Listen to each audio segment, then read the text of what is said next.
Na última semana de dezembro de 2021, várias tempestades atingiram o Vale do Paraíba Fluminense, a região onde eu moro. Houve muitos estragos, pontos de alagamento e muito granizo. E é sobre isso que a gente vai falar no vídeo de hoje. Vamos lá?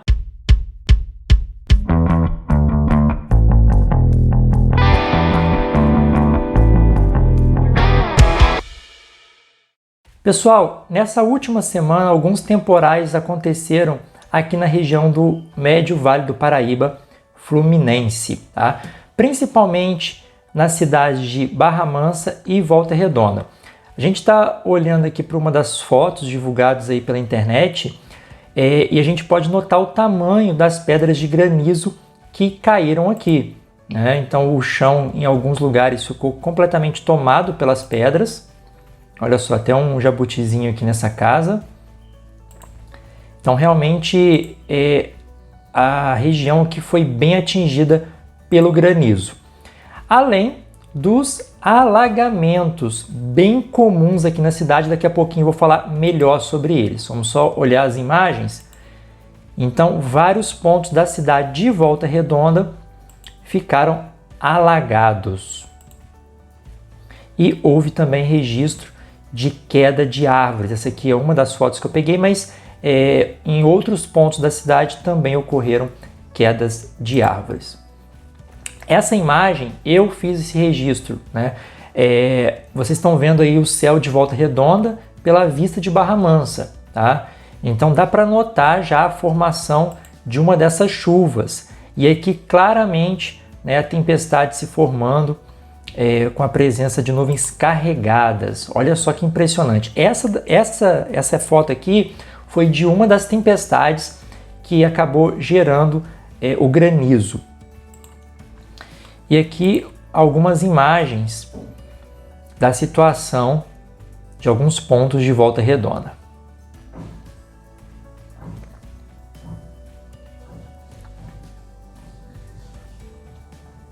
Vários locais alagados. Aqui é na entrada da CSN, a Companhia Siderúrgica Nacional.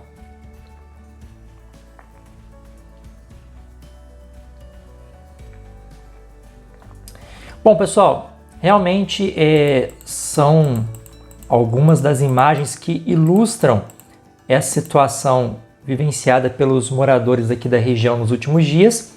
E vamos entender algumas coisas aqui. Bom, pessoal, o que é o granizo? O granizo é uma formação de gelo, né, uma pedra de gelo que se formam em nuvens de tempestades, geralmente em latitudes médias. Ou seja, como a gente está aqui próximo ao Trópico de Capricórnio, é justamente nessa região uma das mais propícias à formação desse tipo de fenômeno. E a nuvem de tempestade, a cumulonimbus, ela tem que estar com uma temperatura, pelo menos uma boa porção dela, abaixo de 0 graus.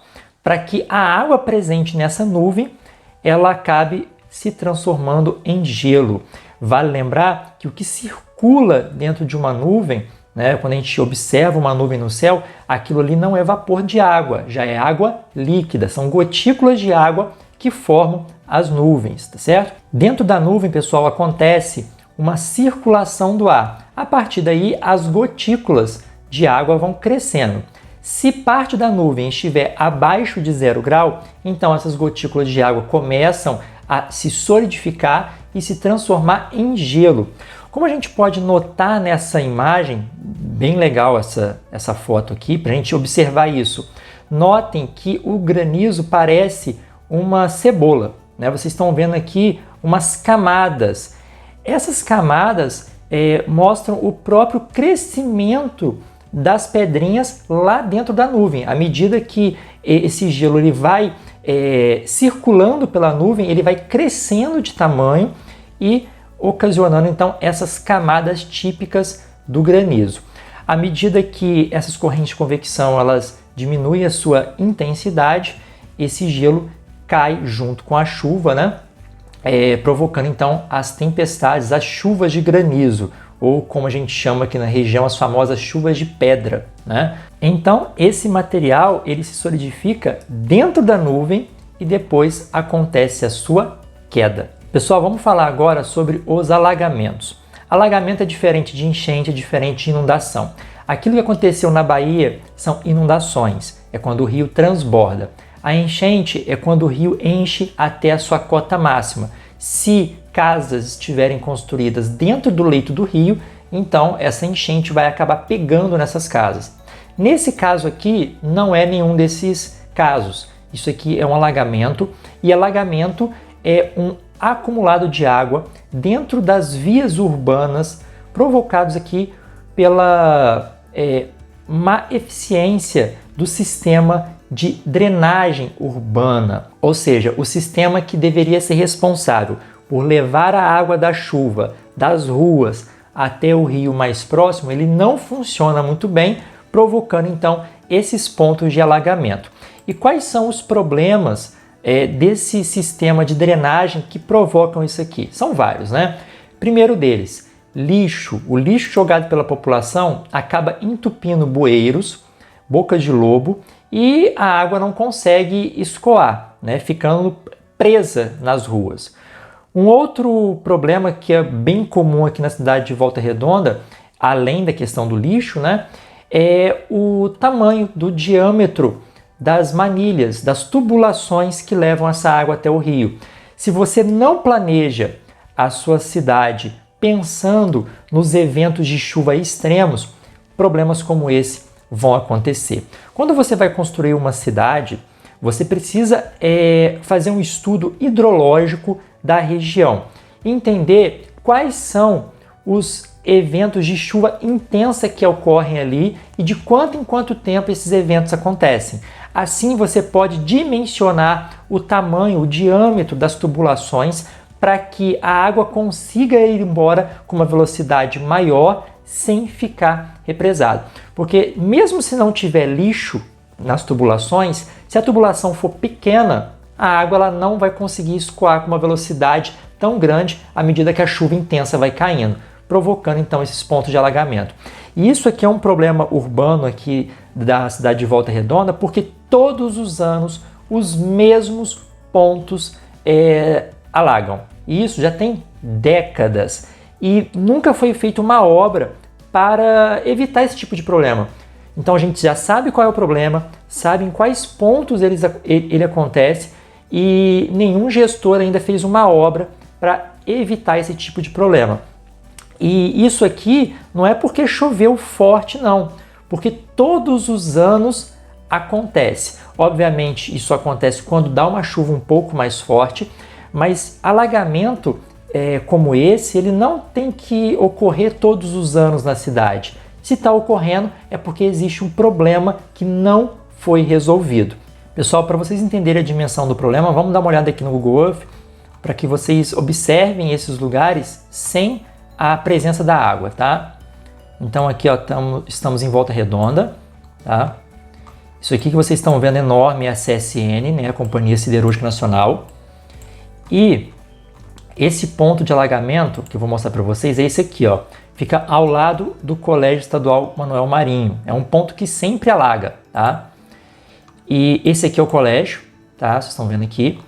E essa é a esquina da foto. Eu vou colocar aqui o Street View. Então, olha só, é essa esquina aqui, né? Bom, dá para notar alguns problemas só de observar essas imagens.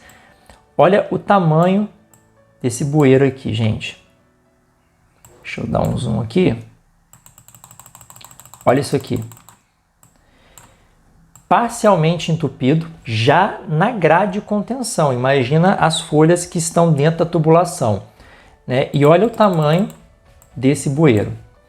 Veja se, pela quantidade de água que vocês viram acumulado, se isso aqui vai dar conta de escoar toda aquela água, né? Tem mais aqui, olha só. Vou mandar um pouquinho aqui. Esse outro aqui, ó. Vamos dar um zoom nele. Esse aqui não tem grade, né? Então todo o lixo que cai aqui vai acabar na tubulação. Imagina uma garrafa PET, uma latinha de refrigerante, folhas, galhos das árvores que existem aqui ao redor. Então, ele vai ser entupido facilmente. Então, essa área, além de ter poucos pontos de drenagem, eles ainda são mal feitos, antigos, né, sujeitos aí ao entupimento. E as tubulações, como eu falei para vocês, de diâmetro pequeno, que não suportam a quantidade média de chuva que cai todos os anos. Porque todos os anos aqui na minha região tem esses temporais mesmo. Isso é comum. A chuva que caiu, ela não foi uma chuva extremamente forte ou incomum para a região. É uma chuva que geralmente acontece todos os anos. Só que você não pode ter o alagamento todos os anos, né? Inclusive, pessoal, existem vários tipos de soluções sustentáveis para evitar esse tipo de problema. Porque o que eu estou falando aqui é de uma drenagem urbana convencional, onde você tem uma rua pavimentada com asfalto, tubulações que levam a água diretamente para o rio. Mas existem diversos tipos de sistemas alternativos que ajudam a incorporar essa água da chuva para o solo. Por exemplo, asfalto permeável ou então jardins de chuva. Ano passado, eu orientei um TCC na faculdade onde eu dou aula, né, no curso de Engenharia Civil, que os alunos fizeram o projeto de instalação de jardim de chuva justamente para essa área aqui. E esses jardins de chuva, se instalados, reduziriam drasticamente a quantidade de água acumulada. Então, com apenas a instalação de um sistema alternativo, você já conseguiria reduzir bastante esse problema. Aí, obviamente, teria que se fazer toda uma obra de infraestrutura nas tubulações para resolver completamente. Então, soluções tem. Os alunos da engenharia mostraram isso no artigo em que eles escreveram, orientados por mim.